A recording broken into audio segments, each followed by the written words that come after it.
Oh, yeah. It's all coming together. This morning, I had said that 4 of the pieces of the puzzle, that puzzle being the 2024 NASCAR Cup Series schedule, had been in place. We had 2 of the first 2 parts of the schedule. The Busch Clash, that was piece number 1. Put that right, the corner piece right there. And then right next to it, we had the Daytona 500. We got that piece locked in. So that's 2 pieces down. The other one was Phoenix, the finale, the last piece of the puzzle, technically. So I guess the last piece of the puzzle usually ends up in the middle, so we'll put it right there. And then the All-Star Race, North Wilkesboro, we can put that one like right here. Well, as of, let's see here, 17 minutes ago, we have piece number 5. And we're going to put that right. Actually, we're going to put it right on top of the Jeff Gordon right here because he has 5 Brickyard 400s. That's right, baby. The Brickyard 400 is back. The track is Indianapolis Motor Speedway. We have been running the road course since 2021, but the decision has been made. The Brickyard 400 is back in action. NASCAR will return to the oval. Not too big of a surprise. NASCAR has been, Roger Penske, Indianapolis fans, many people have wanted to return to the oval, which is ironic because those are the same people who were complaining about the oval. I've always considered the Brickyard 400 to be a crown jewel. Indianapolis is one of the most iconic racetracks in the world. Yes, the world, the Indianapolis 500, of course. But that's the oval, the road course. While it had some fun races, of course, the fact of the matter is the road course is nowhere near as iconic as the oval. And when NASCAR first raced there in 1994, what was there, like 80 entries into the field? It was a packed out house, sellout. The first ever winner was Jeff Gordon, who had lived in Indiana during his, teenage years. So the Indianapolis Motor Speedway, without NASCAR, has such a rich racing history. And now NASCAR has added to that. And to me, that made it a crown jewel race. It was a race I always looked forward to, no matter how boring. I know the racing, once again, on the oval really lacked in the past couple of years, but it's kind of a car thing, if we're being honest. There were some good races there. We saw in 2018, had a fantastic finish between Brad Keselowski and Denny Hamlin. Let's see, I think it was 14, the year Gordon won. It was him and Harvick or something fighting. No, him and Casey Kane on that final restart. There's been good races at the Brickyard before. It's had its moments. Remember Paul Menard winning his one and only career race back in 2011 on a fuel mileage race. Ryan Newman having to beat Jimmy Johnson in 2013. I mean, the Brickyard 400 is an iconic race. It's a crown jewel. I'm very happy to see it come back. The announcement said, from Indianapolis Motor Speedway, of course, the Brickyard 400 presented by PPG returns. 30 years after the inaugural race, we're running it back to our NASCAR roots, 90s themed and all. They got themselves a new logo. They said, of course, the Brickyard 400 returns. They played some clips from that first race when Jeff Gordon won, and it has a date, July 21st, 2024, which is earlier than when the Brickyard was this year. Of course, the road course was in the middle of August, but with the Olympics happening next year, we're not really sure how the schedule is going to work around the Olympics, because here in the U.S., NBC has the Olympics, and so NASCAR might get screwed out. Not screwed, but they're going to have to base their schedule around that. The Olympics are in France, so that helps a little bit, I think.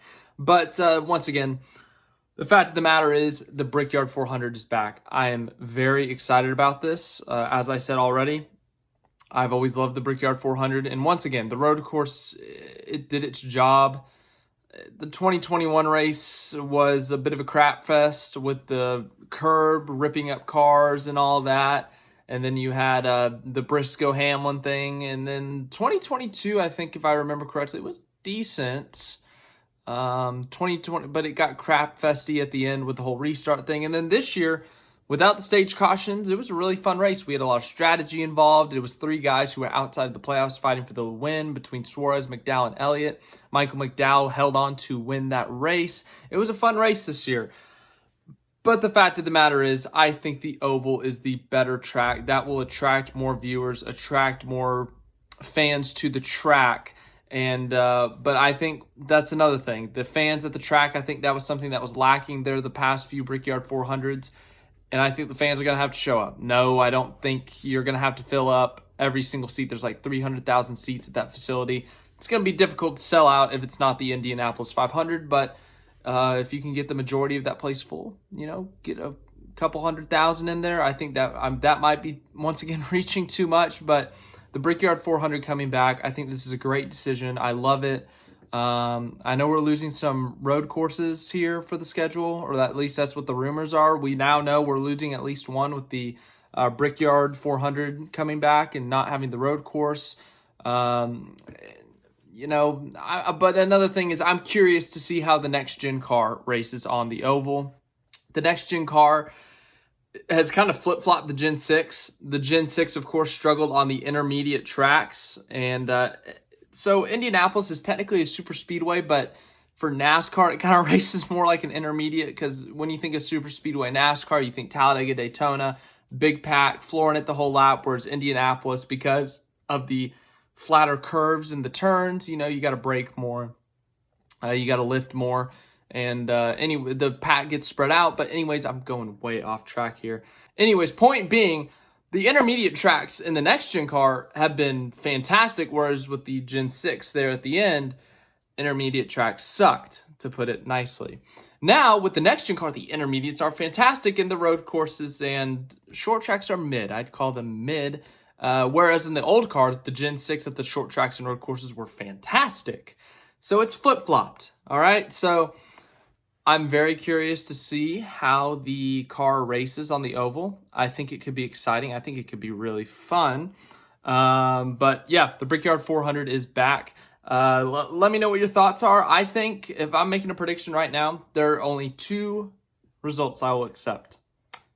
William Byron wins in the Exalted 24 because 1994, 2004, 2014, any year ending with a 4, Jeff Gordon won in the Exalted 24. 94, 2004, it was the DuPont 24. 2014, it was the Exalted 24. So either William Byron has to win in the Exalted 24 or Jeff Gordon has to come back and win. Any other result is not acceptable in my book. Obviously, I'm just half kidding there. I will, as a Jeff Gordon fan, be rooting for the Exalted 24. I know I'm supposed to be unbiased and all that, but come on.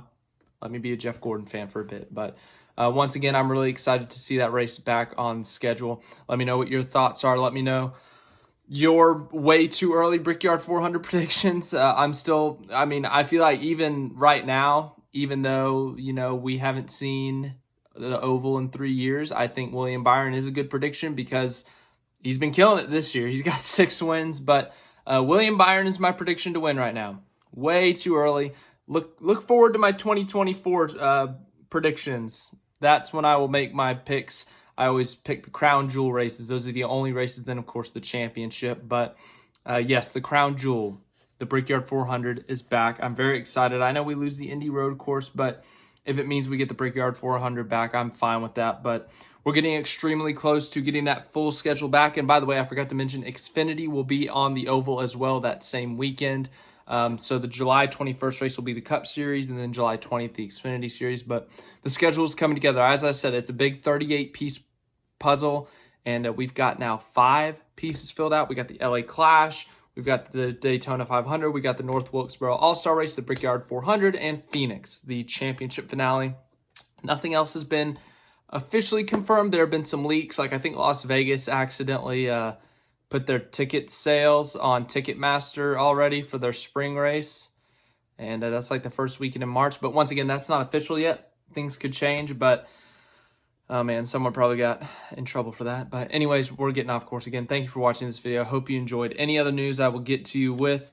It sounds like the schedule is going to come out next week. But honestly, at the rate we're going to know the whole schedule before the Talladega race Sunday.